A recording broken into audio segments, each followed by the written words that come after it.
check out some things you would never expect to find at TCU when it comes to smoking. Obviously, some of the most eye-catching things are the pipes and our hookah that we have here. So the hookah, of course, people have seen these oftentimes in hookah bars. These are pretty popular.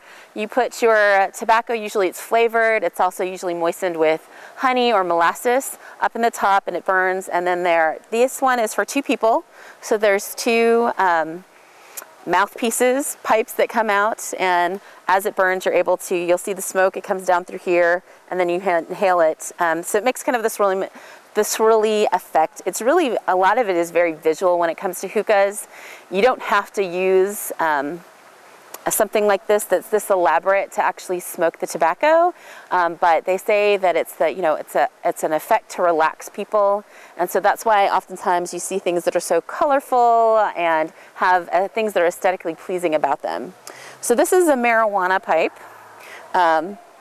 It's actually one that we've confiscated, that we've gotten from University Police Department, and I believe they confiscated it from someone. You can actually see some of the residue down in here of when they've burned it.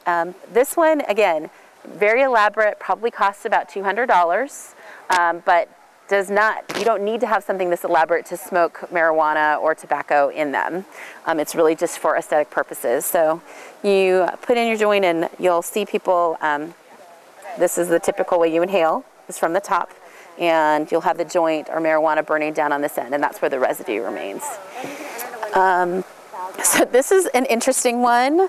I guess if you're really intense about not letting any of the smoke escape from your joint, so you can see the pipe is right here, the residue where it's been burning, and then it's actually even a little bit, you can see the residue in the clear plastic from the smoke, and a person puts this over their head like a gas mask and just inhales.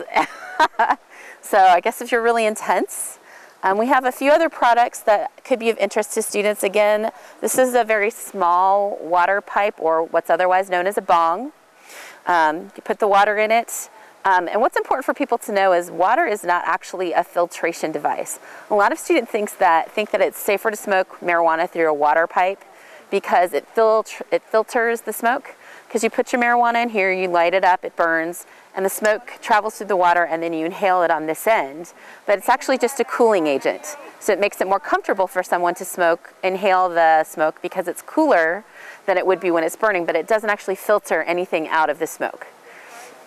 We've got a couple of, another glass pipe, some other items, and then a couple items that we find very interesting of ways that you can secure your items. They're sold as security devices, but certainly you usually see it for drugs. This is a sample of a Dr. Pepper can, and it's weighted. It feels like Dr. Pepper can, but you unscrew the lid. You can see the compartment inside. We have, this one actually looks like a lighter. If you close it on the top, you would think it's a lighter. It's actually a pipe. You open it up. This is where you put the marijuana, and there's this little stick goes in here. You take it out, you screw it in the bottom, and that's where you inhale the smoke. So it's very small and compact. For more information on ways to quit smoking, visit the TCU Alcohol and Drug Education Center.